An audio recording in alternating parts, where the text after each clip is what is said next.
বাবা, বড় অবতার ভাই রে, বড় অবতার। অতীতের বিলাল প্রেমের ভান্ডার। হরি বল, হরি বল, হরি বল। গৌর হরি পবিত্তর গৌর হরি, কলির জীবের দশা মলিন হেরে।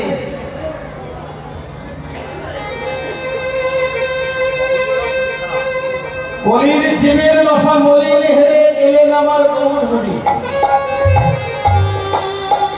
ওমা গৌর হরি কবে এলেন গো? জানি না। সংকীর্তনই তো পিতর, সংকীর্তনের পিতা আমার গৌর হরি, কলির কর্ণধার গৌর হরি, আমাদের সনাতন ধর্মের পিতা গৌর হরি। বুঝা গেল? ওমা আমরা কিন্তু তাকে আমরা চিনি না, সবাই চিনি না, চিনি না বললে ভুল হবে, আমরা কিন্তু সবাই চিনি না। আর তাই যদি চিনতাম অন্তত তার জন্মদিনটা পালন করতাম। কি বাবা?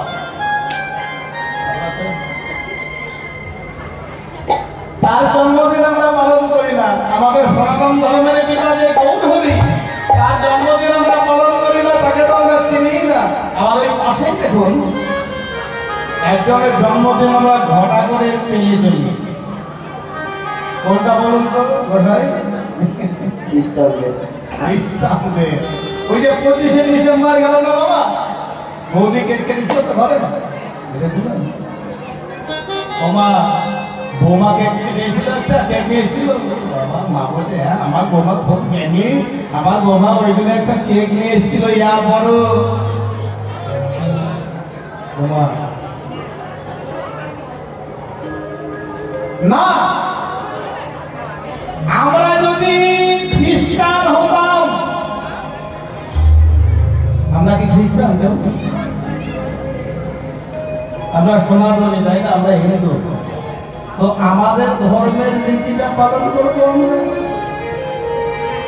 যারা খ্রিস্টান, যারা খ্রিস্ট ধর্ম পালন করে, যাদের পিতা হচ্ছে যীশু খ্রিস্ট, তারাই কিন্তু ওই দিনটা উৎসবটা পালন করবে, কেক কাটবে বড়দিনে। ঠিক আছে, মনে থাকবে তো?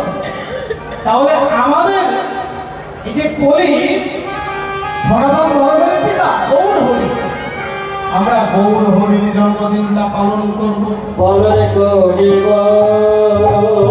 তোমার কবে গো? এই তো দুদিন পরে আসছে। যখন নবযুগের সূচনা হয় 1486 খ্রিস্টাব্দ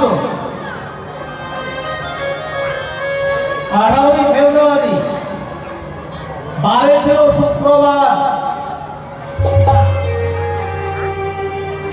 সিংহ রাশি, সিংহ লগ্ন, ঠিক সন্ধ্যা 7:47 হয়ে 42 সেকেন্ড সময় যখন যখন নদিয়া অন্ধকার হয়ে গিয়েছিল। কেন? ওই দোল পূর্ণিমার দিন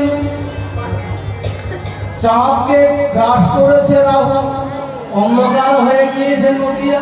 ঠিক সেই সময় নদিয়াকে আলোকিত করে জগন্নাথ মিশ্রের ঘরে সতীর উদরে জনম রভিল আমার গোরাতে জমনি। তাই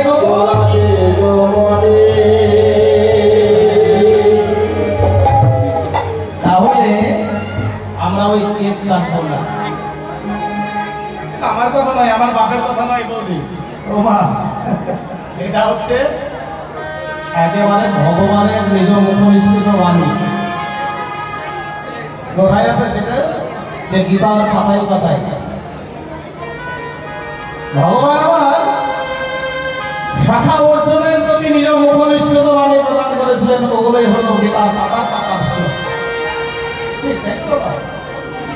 ওই গীতাতেই লেখা আছে, ভগবান আমার বলেছেন। কি বলেছেন? নিজের ধর্ম নিয়ে। তো আমি এখানে একটা কথা বলি, এই মানে সামনে দোল পূর্ণিমার দিন তো, হ্যাঁ, এই যে ফাল্গুন মাস, দোল পূর্ণিমার দিনে আমার গৌর হরির জন্মদিন। ওই দিন অন্তত হ্যাঁ সাধ্য মতো যে যেমন পারবে একটু পায়েস রান্না করবে। হ্যাঁ কি না? হবে? হবে তো? ভেবে দেখবো। এখন মডার্ন যুগ, কেক কাটতে হবে। আর হ্যাঁ, এখন আমাদের কি বিবাহ বার্ষিক করছে, বিয়ের দিন আবার কেক কাটছে। এটা আবার কোথায় চলবে বাবা? আজ কি ধর্মে আচরণ করবি? যীশু খ্রিস্টের জন্মদিন পালন করবি, খ্রিস্ট ধর্ম পালন করবি, দুদিন পরে হযরত মুহাম্মদের জন্মদিন পালন করবি, সেদিন বেলা তোরা কি করবি? নিজের ধর্মে দেখো। আমার গুরু গোসাই একটা কথা বলতে কি জানো? এই যে দেখুন, জ্ঞানের মাধ্যমে কিন্তু জ্ঞান অর্জন করতে হবে। গান করে গেলাম, দেখুন যেখানে সুর তাল ছন্দ পদ পদাবলী সেটাই হলো গান। তো গানের মাধ্যমে কিন্তু জ্ঞান পাওয়া যায়। আমি এলাম, নাচলাম, গাইলাম, বড় বড় সুর করলাম, তাল করলাম, কণ্ঠ ছাড়িয়ে গাইলাম, হ্যাঁ, কিন্তু তার মধ্যে কিছু জ্ঞান দান করতে হবে আর আপনাদেরকে কিছু নিতে হবে, ঠিক আছে? না হলে আসে যায় এগুলি খাই, তার খবর থাকে। এলাম, মেলা দেখলাম, চলে গেলাম, দেখলাম ছেলেটা ভালো, গায়কটা ভালো, গায়িকাটা ভালো, ওড়না ছিল সব ভালো, শাড়িটা ভালো, এতে কোনো দাম থাকবে না। কিছু কিছু ধরে রাখতে হবে এখানে। তো বাবা, আমি একটা কথা বলি যে আমরা এসেছি কোন ধর্মে? সনাতন ধর্মে। আমরা হিন্দু ধর্মের ঘরে জন্ম নিয়েছি, তাই না? তাহলে এখানে একটা শ্লোক বলি, শ্রীমদ্ ভগবত গীতায় 3য় অধ্যায় কর্মযোগ, 35 নম্বর শ্লোক। বা গীতা আছে তো ঘরে? গীতা ঘরে রাখবে। গীতা যদি ঘরে রাখা যায়, আকস্মিক দুর্ঘটনা হবে না, হ্যাঁ, অনেক কিছু থেকে এড়িয়ে যায়। তো ওই গীতায় 3য় অধ্যায় কর্মযোগ, ও বা 35 নম্বর শ্লোকটাই ভগবান কি বলল শ্রেয়া সধর্ম বিগুণ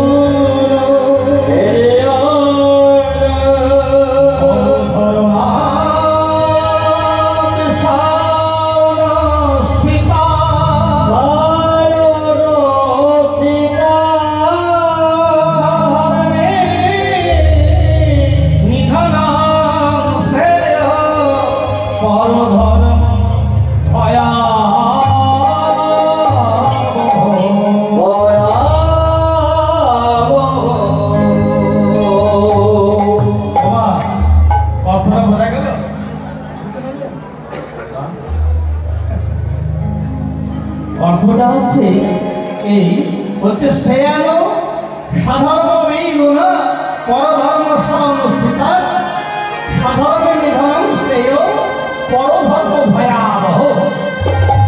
যখন গীতা দান সর্বশ্রেষ্ঠ দান, মায়ের আমার সার্বিক মঙ্গল করুন, মঙ্গলময় পিতাই গৌর হরি বল।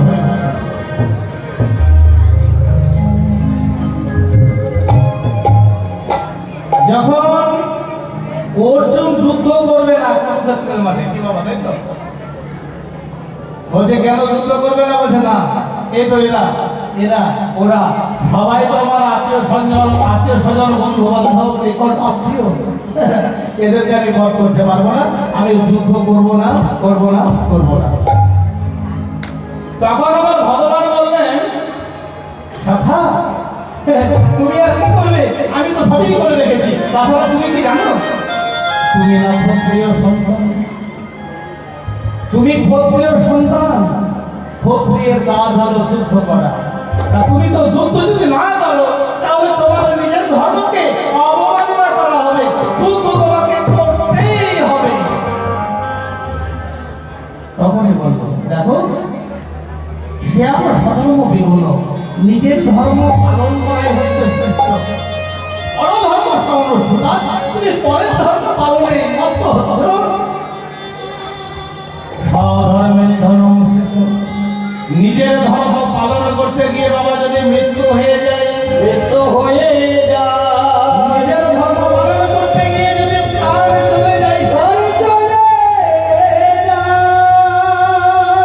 নিজের ধর্ম পালন করতে গিয়ে যদি আমি প্রাণ হারিয়ে দিই সেটাও ভালো, কিন্তু পরধর্ম পালন করতে চাইছো, মন দিয়ে শুনবেন, ওই কাঁটার খোঁজার মতো যেন এই কথাটা মনে থাকে, তাহলে নিজের ধর্ম পালন করে থাকবে। পরধর্ম পালন করতে এখন তোমায় মজা লাগছে, পরের ধর্ম পালনে তোমাকে আপাতত দৃষ্টিতে ভালো লাগে।